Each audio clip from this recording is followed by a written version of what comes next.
after the intro.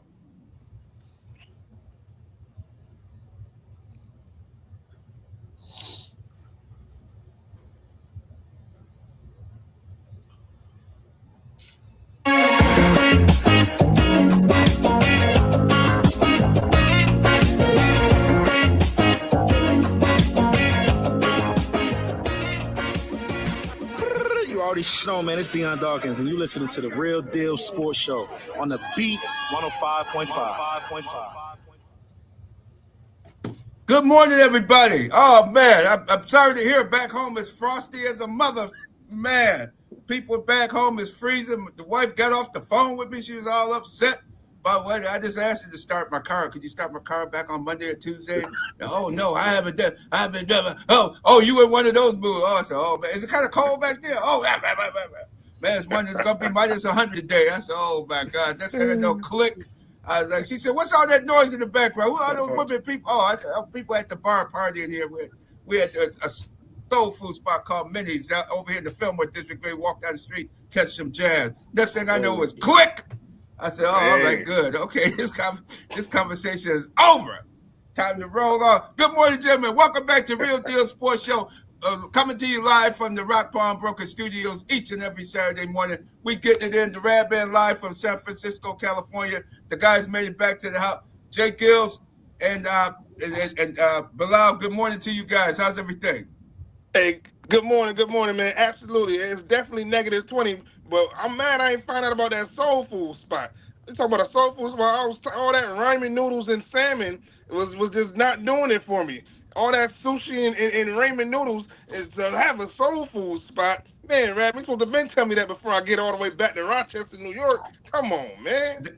My man George Fontenette told me about it. I think it was the same day you were leaving, George Fontenette, and he had his friend. Well, actually, George Fontenette's friend called me, Norman, and I spoke with Norman, and I asked him about where's some good places. He told me the soul food spot, I think on Thursday. So the day you were leaving out. And Bilal, George Fontenette said he spoke with your mom at the supermarket, and she mentioned you were out in San Francisco. He said when he got home and turned on the YouTube, first thing he saw was you, me, and Shaq Lawson. He said, man, there he is right there. I was just talking to his mom. I said, oh yeah. I said, yeah, that's hey, us right there. Yeah, that's us right there, man. Our families go way back. I mean, before I was a thought, you know what I mean? So yeah, shout out to Unc, man. I wish I would have known too, J-GILLZ. I would have loved to have touched that soul food spot. And then make so bad I get back and my wife sent me a Biscoff. They got a Biscoff spot, like it's desserts. They got a Biscoff cheesecake, a Biscoff banana cream or banana pudding like smoothie. It was. I said, now you know, you waited till I got back to send me that. Yeah. So I guess we got J-GILLZ. We got to make a trip back. Most definitely. Exactly. Gotta check them out. We had a lot of interviews. We're gonna go through some of the interviews, and then also we're gonna follow back up and give our remarks on the Seattle trip out here in Seattle. In San Francisco, California. But we're gonna start off first from opening night. We're gonna go with Leslie Frazier to hear what Leslie Frazier had to say, and also we kind of blended in a little bit. He toward the end of this interview, listen up closely because it kind of gives you behind the scenes about the 13-second game here in Buffalo as well. So let's hear from Leslie Frazier and hear what he has to say. Let's see what Leslie Frazier has to say about it. Here we go. Let's see, get it started.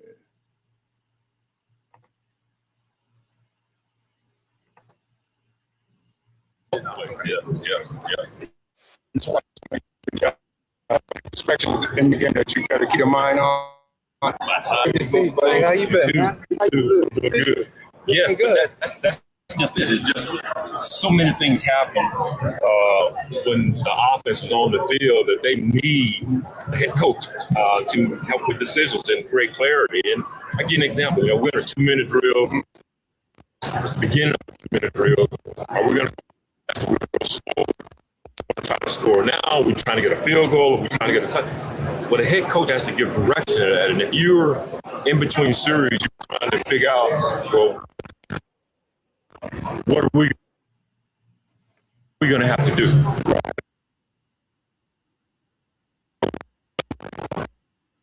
For us, we have a strong enough staff that we can give Mike some so that he can be on the headset and communicate to Clint Kubiak and offensive staff, to Jay Harbaugh, our special teams. Right away, do we want to try to pin them back, or are we going to go for a goal here? So communication usually happens with an offensive head coach or a guy who's not calling. So that's okay.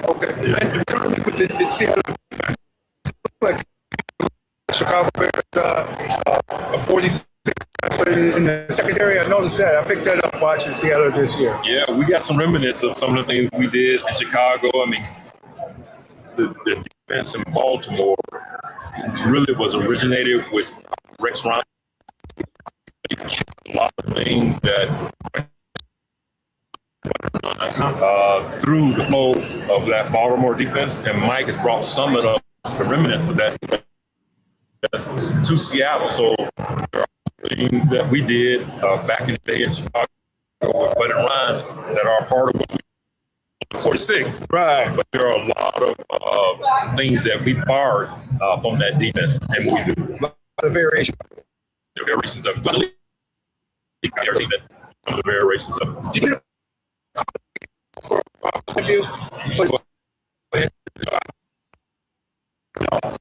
No. Yeah. Good place. Yeah. For Sunday's game?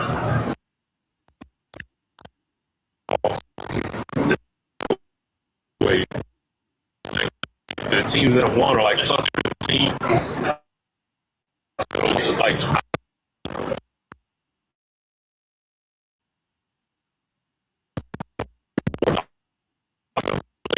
as well, but that to me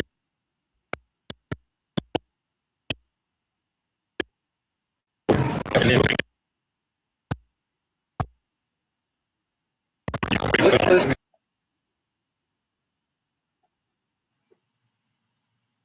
All right. There we go, everybody. Hey, what you guys think of that interview, J-GILLZ? Oh, absolutely. I'm just really happy for Leslie Frazier. He really broke it down, and for all the turnover that's happening in Buffalo, to get the behind-the-scenes scoop, letting him know exactly, the role that a coach has, and he could tell that him and McDermott wasn't in the best of place when they left, but the respect is still there. The respect is still there. And after talking to a lot of those players on Seattle, man, Leslie Frazier is truly a backbone of that Seattle defensive coaching staff, and he really played a huge role in making sure that those players were prepared for the big game tomorrow. Yeah, totally agree, J-GILLZ. One of the things that I noticed being there, and I was actually there when Radman was doing the interview with Coach Frazier, and prior to, there was as many people surrounding Coach Frazier as there was at any one of the 10 booths where players were, and coaches were getting interviewed. Only the head coach had a booth as far as the coaches, but Coach Frazier was surrounded with it, and it spoke to the amount of respect people have for Coach Frazier and what he's done in the game of football. His insight was, top tier through the roof, as you could see in the interview. And I think again, I feel like he's in a much better, dynamic overall. He's not in a situation where it feels like the coach feels almost threatened by his presence or whatnot. Yep. It seems like, in Buffalo, either McDermott was threatened by, his presence or whenever you in a situation where a coach feels like, it might be a CYA moment or CYA time, you know what I mean? And takes over again the last 13 seconds as opposed to letting you call the defense, and then scapegoats you. He's in a better situation. Hate that he had to leave Buffalo, but I feel like he's landed in a much better overall situation.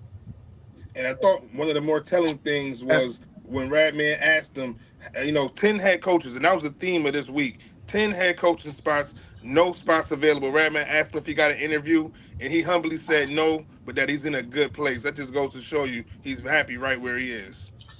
And I think even beyond just being happy where he is, I think he's that classy of a man. You know what I mean? He is that he is class personified. So so on that level of class and that you walk in that he walks in, so many people could benefit from emulating, kind of having that disposition. I would say, yeah, he's probably a little sore that he might not have gotten a call for an interview, a head coaching opportunity. But he would never let this the system have the satisfaction of knowing that. You know what I mean? So I man, hats off, highest amount of respect for Coach Leslie Frazier. Absolutely, and that tells you that Sean McDermott had a problem with his own inner being, his own inner self, because he got rid of every year he fired somebody. Every year he scapegoated somebody. Last year he scapegoated the number one strength and conditioning coach in the entire National Football League. The man just won the award 2 years ago, and he's a two-time champion of winning the strength and conditioning coach. Now he's with the Jacksonville Jaguars. Hey, they were quite healthy most of the season and into the playoffs. And here the Buffalo Bills had all these injuries because Sean McDermott's ego. I told you his ass should have been ran after the 13-second game. Everybody knew it. You should have fired his ass. The guy should have been gone. You get a lead with 13 seconds left. How do you lose the game? It's almost impossible to lose a football game when you just take the – and like you heard Leslie Frazier say, the man said you talk to the special teams guy. What you want? Script kick it so we can run some time. You busy running around going – and then at the nerve, Jerry Hughes said in a text this week, in a text he sent out to everybody, the man overruled Leslie Frazier and went with prevent defense. Prevent keeps you from winning. He went to prevent defense against the Denver Broncos a few weeks ago. The man just don't want to learn. He deserved to be fired, and he should have been fired 5-6 years ago, right after the 13-second game. I would have just paid for his airfare back home. Get your stuff. Let me find somebody else at that time. So rest of New Yorkers, I don't want to hear that crap about Sean McDermott. We found out the real deal about Sean McDermott. He's a good guy, good religious guy. I like him as a person, cool, but he got an ego problem. He ego tripping in that locker room. He puts a good culture on, but when the game's on the line, just like he fumbled 10 years ago here in San Francisco, he couldn't stop a one-arm Peyton Manning. Peyton Manning couldn't even throw the ball more than 20 yards, and Peyton Manning beat him in that upset over the highly rated Carolina Panthers with Cam Newton. Man, you lost that game. Come on, give me a break. McDermott, you just can't get it done as a head coach in a big game and as a defensive coordinator in the biggest game of all, Super Bowl 50, right here in San Francisco 10 years ago. Let's now move on. Let's hear what Leonard Williams has to say. This is a very interesting comment. Leonard Williams talks about his life and the struggles that he had growing up as a kid.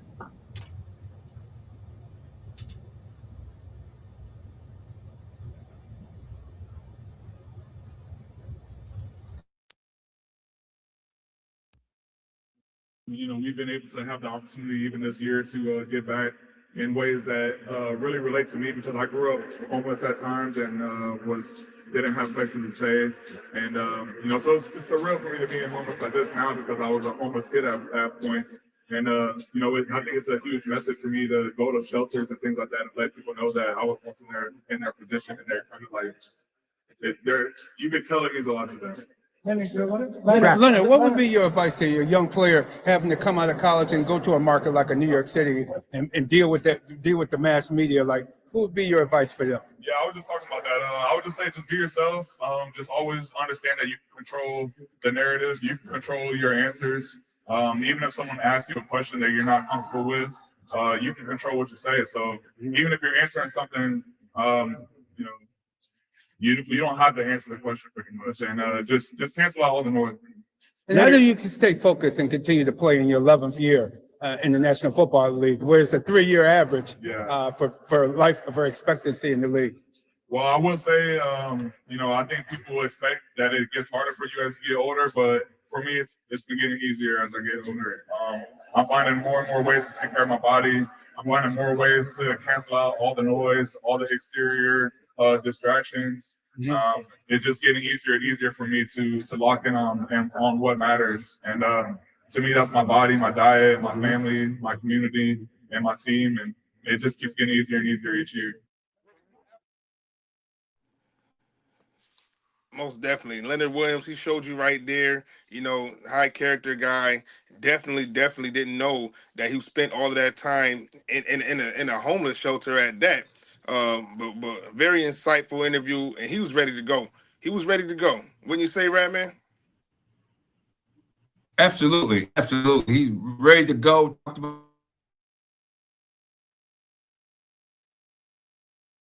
But this is not the same guy I met 11 years ago, man. That guy was a wildcat, man, talking big talk and whole 9 yards. I even said to him after he went, I said, man, you're very mature now, man. I remember you with the Jets and the Giants. He said, oh, man, that's not the same guy. I said, I know. It's definitely not the same guy. For the Jets and Giants years, we used to see him twice a year when he was with the Jets. So the big cat, Leonard Williams, definitely doing his thing. J-GILLZ, you had an interview you wanted to get in there?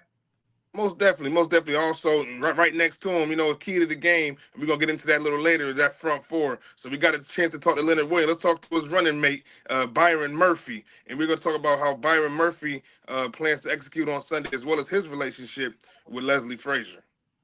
How you doing, Byron?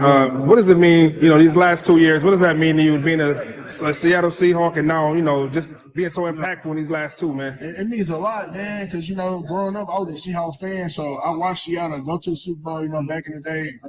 And to be in this moment as a Seahawk in the Super Bowl again is like a full circle again, so I'm blessed. Absolutely, man. Blessed and highly favored. You talk about being blessed. What role has your faith played for you thus far in your career? What role has your faith played? It played a lot, man. I keep God first in everything I do, bro. Put God first in, whatever you do, that's how I was raised, and I'm always, I always taught, anything, anytime you're going through hard times, man, you need to lean on somebody, then lean on God, man. He gonna answer everything. He gonna set everything for you. Absolutely.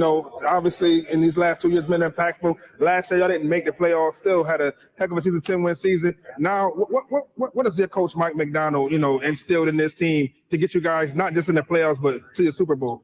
And just working, man, just working every day, and being us, building our own culture and everything. We really put time in that into the off season, OTAs, and everybody just bought into the program. And when you get a team full of guys to buy into the program, a team who loves their head coach, man, willing to do anything for them, good things gonna turn out. And another guy, we're upstate New York market, so we cover the Buffalo Bills. Yeah. Leslie Frazier, what has Coach Leslie Frazier meant to you in this season? He's meant a lot, man. Len's been around for a long time as a player and a coach, man. So to have him, with us, and on the defensive side, man, means a lot. He's helped me a lot with my game, being he's a great mentor. He knows ball. I'm learning from him every day. Absolutely, man. Thank you, man, and good luck. Yeah, thank you. Thank you. Excellent. I felt that the Seahawks, their demeanor as a team, they were happy to be there. I felt they felt good. They know they're a good team. And to counter that, I just felt like the Patriots just feel disrespected. They're the underdogs. Nobody's picking them, and you felt that with them.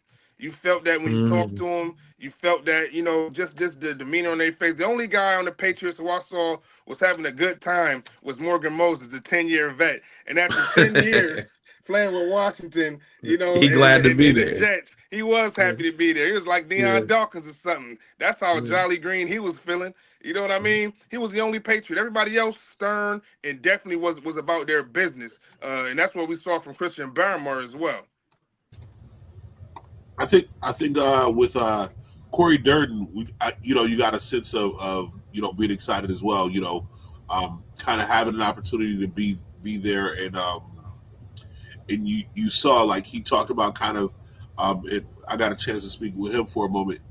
He, when you come from a losing organization, you really appreciate being a part of a winning organization, because these opportunities don't happen. It's been a conversation piece all week, but the reality, it is the reality.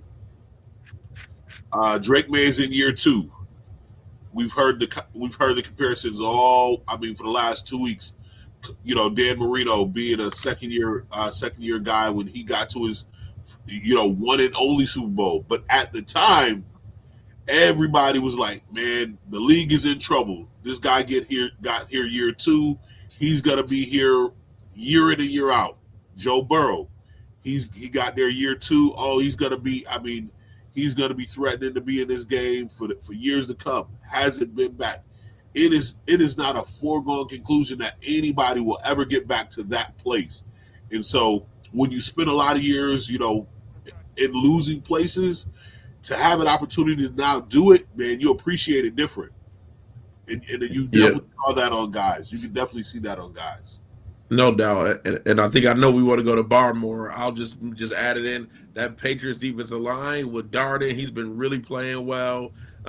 Christian Barmore out of Alabama. And then the big pay guy, Milton Williams, man, he's worth every dollar already in only a year 1. He is an absolute tear. New England, for the longest time, didn't allow a 50-yard rusher. And then Milton Williams sprains his ankle, goes out for 5 weeks. Next thing you know, New England giving 140 yards rushing. So one player can make a big difference. And I love the Patriots social media last week where Milton Williams was screaming because everybody did talk. We saw, if you looked at the honors, I know y'all brothers been out here hustling and traveling and going to different events, but I watched a lot of the honors.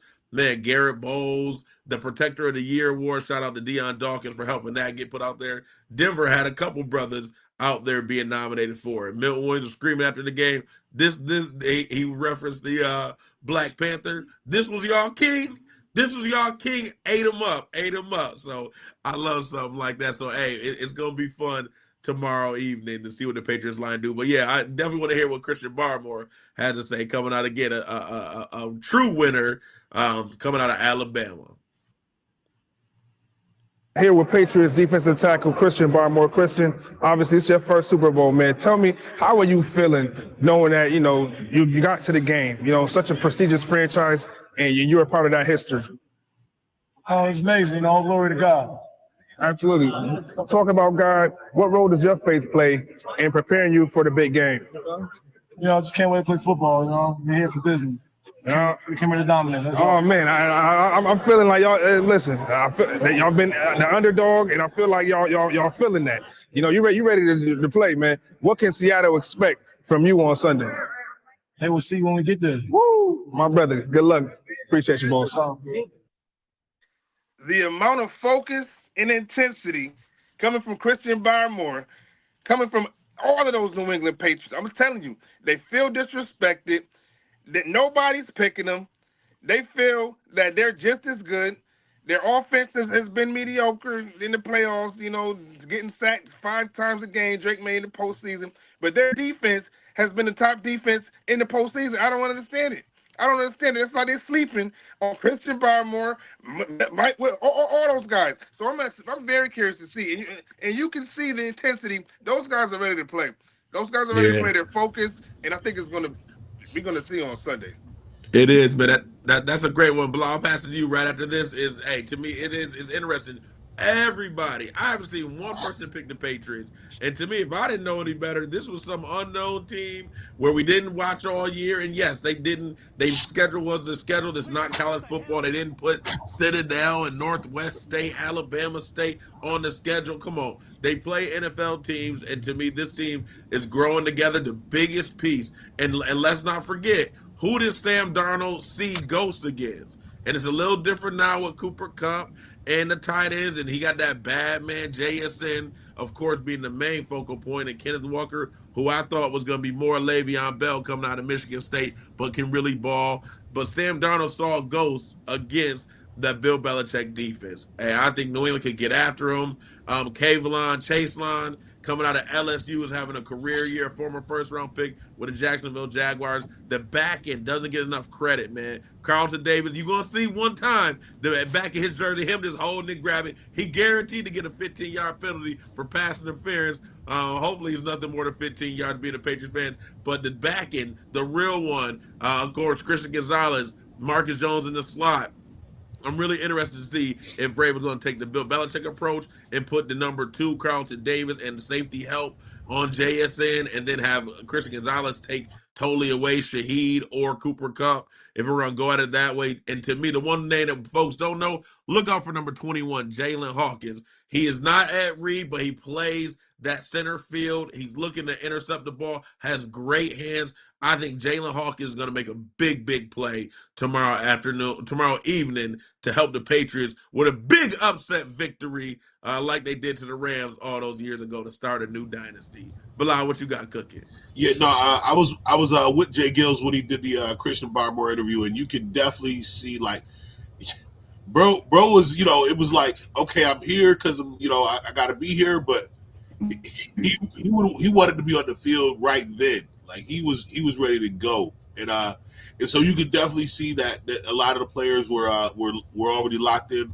from the Patriots, both sides actually. But you could definitely feel that energy of like, yeah, man, we got something to prove coming off the Patriots, and I hear you in a lot of great points, but man, JSN, whose secondary would you say is better between the Rams and the Patriots? Oh, come on, that's not that. Hey, come on, Bilal. I know it's early. I know you got jet lag. It's not even close. That was a Rams issue. They can't cover themselves in bed. New England's a far better secondary. Oh, maybe I didn't hear you. Secondary? New England has a way better secondary. The Rams has a really good pass rush, decent linebackers, but their back end is what got them cooked all year long, and that was their biggest issue. New England's secondary, and to me, I think it's slightly better. Witherspoon might be slightly better than Gonzalez, but in totality, New England's, to me, secondary is a little bit better, and that's hard to say because Seattle got a brother named Julian, so I always root for all the Julians in the world. Julian Love doing his thing, but the back end is gonna be interesting to watch. Yeah, so I let's say if we do give the slight edge to New England, man, JSN still shredded. When you with everybody knowing the ball was going to him, shredded that Rams defense, man. This JSN is something, you know what I mean? He gonna be a handful. I don't Carlton care. Davis is Super Bowl champion too, man. His experience should matter. He's Super Bowl champion. Listen, let's hope it does because listen, JSN, he the real deal. That's lying. Yeah, right. JSN is the real deal. Yeah, no question. Hey, but I will say the last person to win back-to-back championships was Deion Sanders when he changed teams. He won the championship with the 49ers and then the Cowboys. And so Milton Williams, look for him. He won it last year with the Eagles. Let's see if he can go ahead and become a back-to-back champion on two different teams. So that it should be a fun one tomorrow, man. Everybody's giving my boys not a chance. They play so together, and it's so great that you guys, and this is why we come to Real Deal Sports Show, not telling you what we heard, but telling you what we know, because that focus, I've been seeing that for New England ever since the second half of the Bills game where they just completely blew that game. And really, truly, yeah, they blew it, but really Josh Allen was just locked in. They ain't know what to do with Josh Allen when Buffalo came back and beat New England in Foxborough. But every game after that, they have been locked in. And I don't want to derail us too much here, but everybody talks about C.J. Stroud, worst game in history. Who did he play against? He played against the New England defense. Justin Herbert, which, by the way, do y'all know, I don't know if y'all heard this, Radman, this might be a whole Radman rant or a Fanatic rant. Do y'all know that Justin Herbert got an MVP first place vote? Right. What? Justin Herbert? Are you kidding me, NFL? Yo, y'all making this worse than WWE. So New England, who made him look like a person who didn't know football? Come on. They'll give New England some respect. Seattle got a lot of weapons. John Snyder's done a great job. But Mike Vrabel, that intensity, man, he's a warrior, and they ready to come out to play. That's the mantra New England been riding with, and they got one more game to cap off an amazing season. Excellent. Back with our picks. Our picks coming back later in the show. The next segment brought to you by award-winning Marion Rivera Insurance Agency, Auto, Home, Health, and Life Insurance, 1038 Lyle Avenue, 511 Bean Road, Suite B. Give her a call, 585-360-0094. Give her a call. I guarantee you she can give you some savings. She just gave the Mighty Oba some savings. The Mighty Oba sounds like he's happy with her as well. And guess what, J-GILLZ? You know what's next, right? Advantage Federal Credit Union, AdvantageFCU.org, auto loans, Visa cards, student checking accounts, and much more. Start your loans today at AdvantageFCU.org. Absolutely, absolutely. And we're going to go into this next soundbite for an event happening tonight on BET. All y'all turn your TVs on, brothers and sisters of the church and faithful worshipers. Let's hear what Cam Newton has to say about hosting the upcoming tonight gospel soulful celebration tonight. Let's hear from Cam. What makes this show extra special for you doing the soulful gospel? Well, it used to be called the gospel soulful celebration. Yep. What is there a special meaning for you to be the host? No, it is, because being a consumer of it and watching it live when they came to Atlanta, and my mom, actually watching it on an annual basis has always been something that I wanted to be a part of. Coming from, Christianity, Pentecostal specifically, anytime there is a higher power or higher reasoning to shine light on people that are making a positive impact on the field as well as off the field, I wanted to kind of align with. And that's what I'm excited most. And also, it's one of the few NFL sanctioned functions of the NFL during Super Bowl week, the Super Bowl Gospel Celebration. How is it working with Melody Few, the founder? Yeah, it's great. I just love working with good people with good intentions. And, Miss Melody has always, operated in good faith of understanding what she wanted to get out of the experience. And to see where it is now is just so amazing. Isn't it? Yes, indeed. I remember back in the day when she first was getting rolling with it. And how's it working with the artists? What can we expect from this Saturday night show? Man, listen, from some of the songs that we hear on the radio to our favorite, artists that we've seen on many different platforms, from America's Got Talent to, American Idol. It's star-studded, and it's just a great night to highlight, the goodness that's being done, all around us. Absolutely. And I can't be remiss, being from Buffalo, New York. How can the Bills help Josh Allen get over the hump? I think they're making the right steps to doing that. Hiring Joe Brady as your head coach, really giving us what we know to be true as Josh Allen being a impact player, one of the few players that are game changers in this league. Now finding ways, working with Brandon Beane to find him ways to make sure that Buffalo is in this position in the near future. Exactly. And do you think he will also, Josh Allen, in a sense, be able to use the rules to his advantage?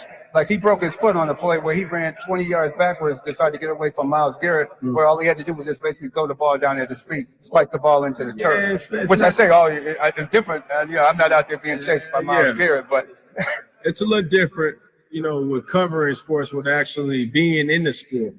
So, you can critique good plays, but also critique the bad plays, and you never go in a play trying to create a bad play.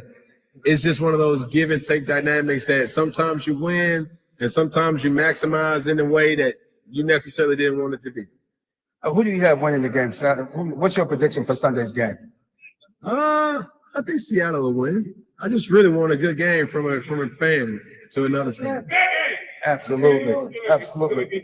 Last but not least, what do you see your future in the industry going? Or what are your future endeavors? As long as people looking and going into viewership, I think content teaches us that,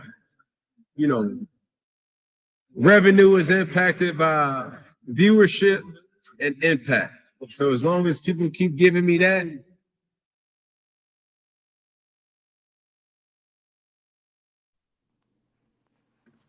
give them that. Right.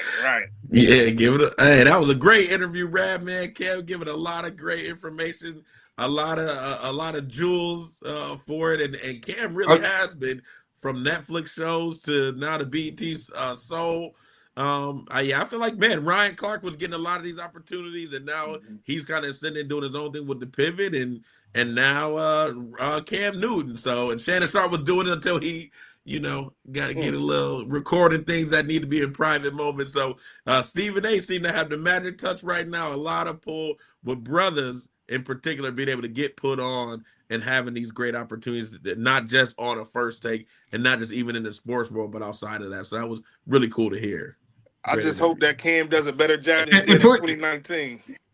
I was at the Soulful Celebration in Atlanta in 2019. My man was mispronouncing words, giving awards to Tisha Cobbs, not Tasha Cobbs. It was crazy, man. It's like College Park in my guess. Man, but hopefully now that he went from hosting, you know what I'm saying, giving out awards, to now he's hosting the whole show. So I hope he's doing a little better with his verbiage. Yeah, because hey, you guys see the video too. You remember, like, subscribe, comment, and subscribe to the show. Check out most of these interviews will be on YouTube. Check out the Cam Newton interview on YouTube. Man, he gave me a look like, oh no, he didn't. This non-playing dude right here gonna talk about Josh Allen. What, man? He gave me a look, man. I was like, oh damn, here we go, man. I knew he come back at me. Y'all non-playing guy. Somebody. I've been trying to tell you, man, you don't get it, man. That's one thing I do respect about Cam is he makes sure that he's protective of the players. You know what I mean? In terms of, like he does give his critique, but he also he gives that lens of like being in the role, especially when you're talking about a quarterback. He really is protective of making sure that people understand, like, to his point, he said you don't go in with a mindset or a plan to make a bad play. Now it may not always turn out that way, but that's not your plan going in. But so he is protective of the players, and I respect that. You know what I mean? Because you need that. You know what I mean? You definitely need someone who's like, hey, there's that side of it too, and I think it gives us an opportunity to kind of take that into consideration as well. But it's still hilarious envisioning the Radman running down the field for Myles Garrett. That had me cracking up when I heard that. Yeah. Because the way he looked at that dude is huge. Man, that guy is huge, man. His thighs in his stick. Man, I'm like, dog, man, how did people even try to tackle him once he broke through the line of scrimmage, man? You got to get him at the line, man. I see why he was so 6'6", 6'7", something like that, man. He was laid back in his check the video out so you can see what I'm talking about. How he was sitting in the stool with legs all stuck out, man. I was like, oh my God, man, this guy is giant, man. But that definitely, we're gonna move on to the Hall of Fame. Hall of Fame. Were you guys pleased with the selections? I mean, if you ask me, I think this was a talking point weeks ago. I don't know how you missed the opportunity to put not only Bill Belichick but Robert Kraft as well. 8 championships, 7 championships. Those guys, if they not first ballot Hall of Famers, I don't know who you can give it to. I am happy for Larry Fitzgerald, Adam Vinatieri. I mean, come on now, over Bill Belichick. But those guys are deserving, and they're going to be getting their jackets come August. So congratulations to them. I think it's my issue is that you got a Larry Fitzgerald on the ballot, and even with the Adam Vinatieri, right? Not putting Bill Belichick in, or Bill Belichick not getting in, as well as Robert Kraft, it makes what should be, a star-studded Hall of Fame class going in. It takes away from the success and the greatness that. We know what Larry Fitzgerald has fewer drops over his career than I want to say that anyone in the history of the game. He's got, the man just had. We know who Larry Fitzgerald was on the field. Like, he was just all out monster. Just in all phases of the game. He blocked. You know what I mean? He ran every route of the route tree. Like, we know who he was on the field. And this is, you know what I mean? Honestly, this is the first time I've heard any platform talk about, everyone else on the draft, on the Hall of Fame class outside of the folks who didn't get in. And I feel like that's gonna that to me is what stains this whole, you know what I mean, this whole dynamic is instead of on platforms, people talking about who's getting in, we've been talking about who's not getting in. And I think that's the shame of it, because as much as I agree, no matter how you feel about him, Bill Belichick and Robert Kraft should be going in. And if Bill Belichick isn't a first ballot Hall of Fame coach, and I get it, I absolutely, I will say, hey, Julian, I know you're Fanatic, you're a Patriots fan. I don't think Bill Belichick is the greatest coach of all time, because we hear everyone says that, you know what I mean. I feel like you got to have more than success outside of with one player predominantly, like 20 years playing, being able to coach Brady. Yeah, 20 years being able to coach Brady. It's you get a great boost. That's a great boost to your resume. And so if you look before and after, but the reality is you can't erase the 20 years with them in the 6 championships that they won together. And so that said, he deserves to be in the Hall of Fame at the first ballot. Yeah, to me, one of that's everything. Great points. To me, Bill Belichick definitely is a Hall of Famer. No matter what you think about it, I can understand what you're talking about with the different quarterbacks. But don't forget, he was with Bledsoe when Bledsoe got the Patriots to the Super Bowl and lost to the Packers. So he got another quarterback. But to me, the biggest atrocity in Radman, I would love to hear this, and even Bilal and J-GILLZ, y'all may know more about it. When I think of the numbers, and I love to have my facts corrected, and so I want to make sure I say it correctly, because I'm looking for it right now, but I think the number is, it was Robert Kraft. To me, is more of the insane one when he turned a moribund losing franchise, and he has it's something crazy, like 16 AFC championships and Super Bowls. Sorry, AFC championships or Super Bowls in 32 years of ownership. Like, his rating of getting to the AFC championship and then to a Super Bowl, it is insane. And so to me, to have a Jerry Jones in the Hall of Fame, and I know what he's meant to the game, Radman, I'd love for you to speak to it, and then anybody else after it, is Robert Kraft behind the scenes. We know what he's done for Mick Mill and justice reform and Jewish hate. We know that. But and Radman, so I guess my direct question would be is, what has been Bob Kraft's role in the expansion of the NFL? Because Radman, you were one of the first ones who talked about Jerry Jones was telling Terry Pagula how to get a new stadium, how to get a state-of-the-art facility, what developer to go with. So what is Bob Kraft's behind the scenes meaning to the game of football, not just on the field, but for the entire NFL? What is Bob Kraft meant to that? Because maybe that's where people are not seeing his true worth or value with that. Well, the main thing that we heard here in San Francisco is that the Deflategate and the Spygate. They said they reported them 7-8 times before that Rams game to stop the dude from videotaping the Rams, and they never stopped.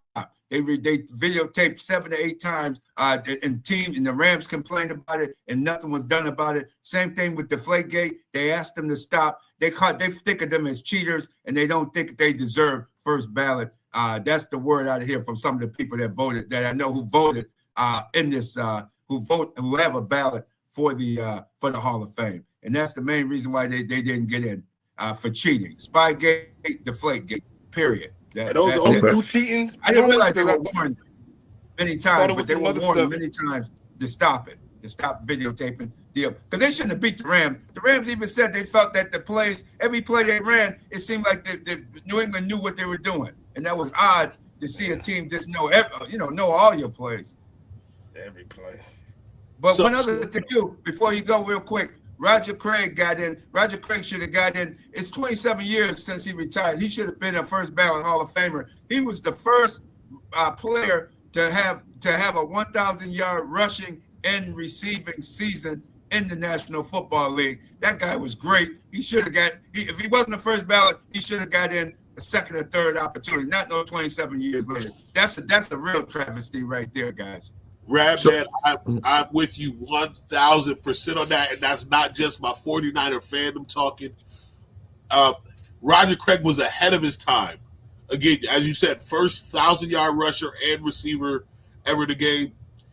When he was doing it, it was unheard of, and it's interesting because if we look at the triplets and whenever we use that football term, the triplets, we know who exactly. Any fan will tell you.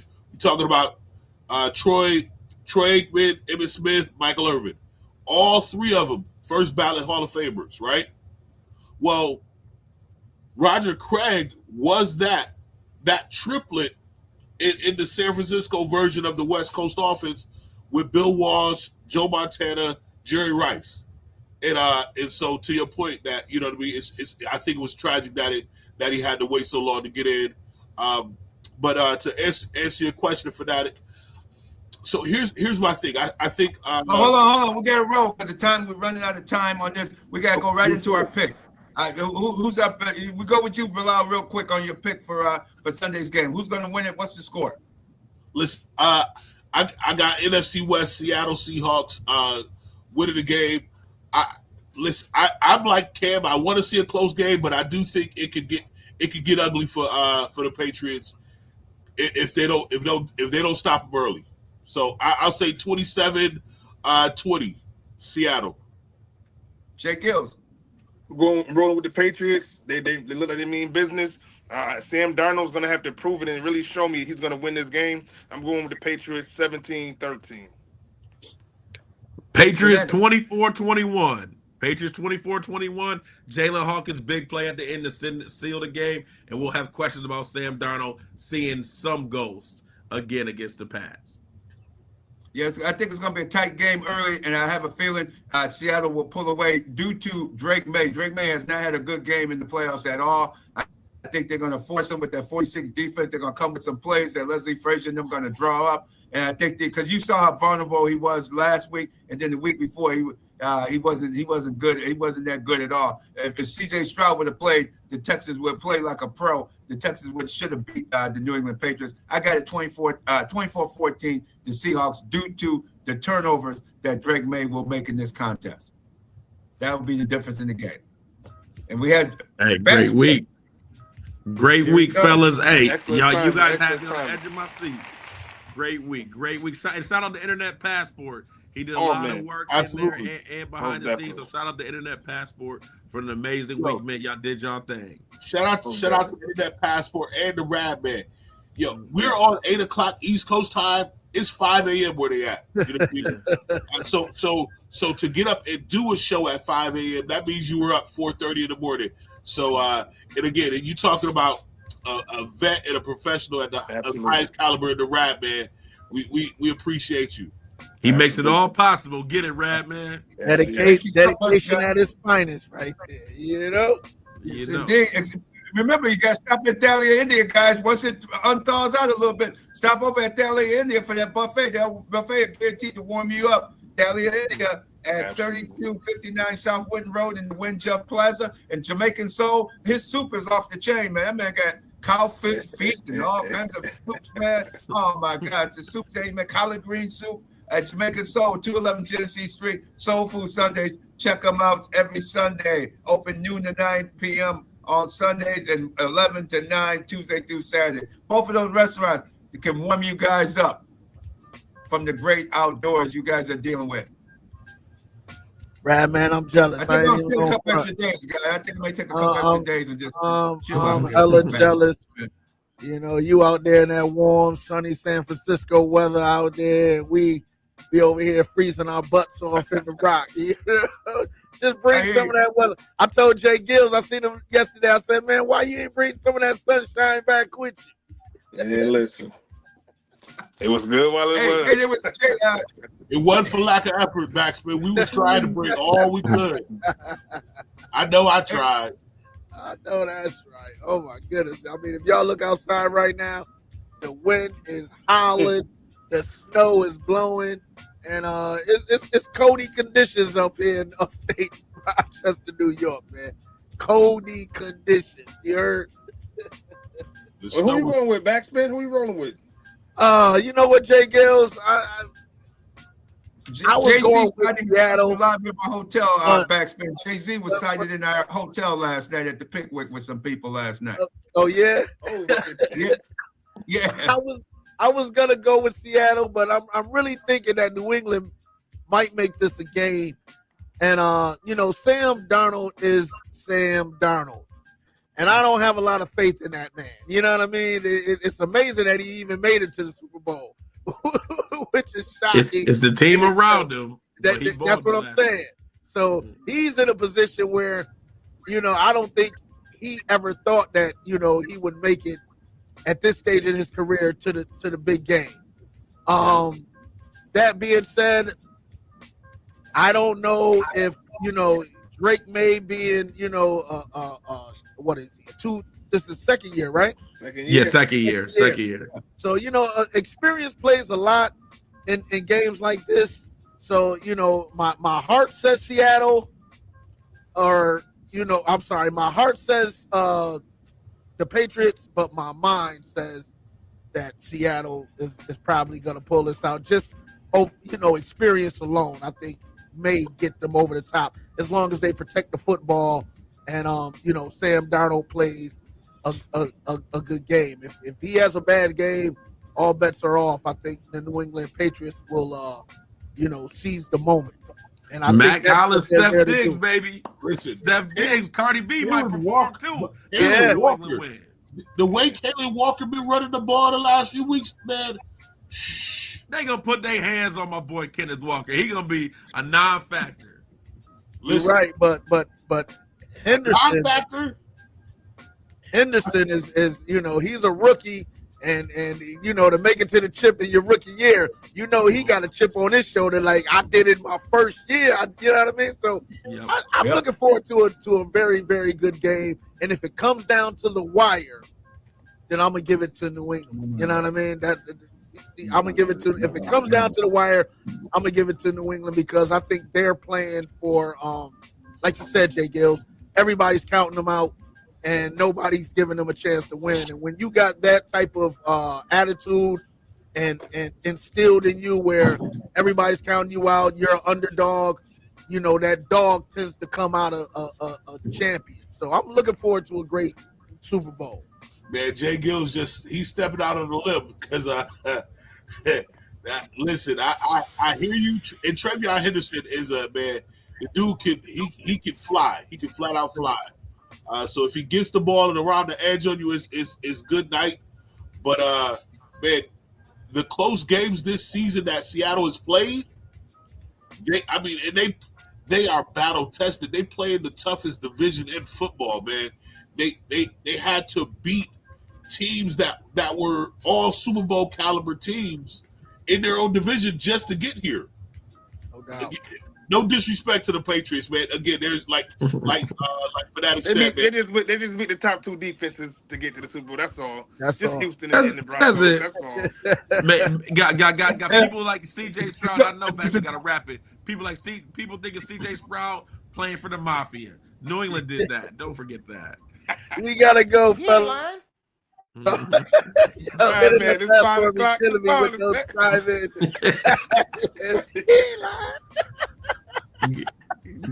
Oh my goodness, I appreciate y'all, man. Real Deal Sports Show. My man Radman, you're broadcasting live from San Francisco, Super Bowl 60. Y'all have a time, and Radman, I'm looking forward to hearing all your insights. And look at you. 5 o'clock in the morning, he got a beer in his hand. That's what I'm talking about. Work hard, play hard. There you work hard, play harder. Real Deal Sports Show on the B1055 every Saturday morning, 8 a.m. I appreciate you fellas, man. We're going to check back in and get y'all commentary on the Super Bowl highlights next week. Appreciate y'all. Yes, sir. Keep it where you need it, Rock Street. Back in time, make sure it's on the way right here on the beat.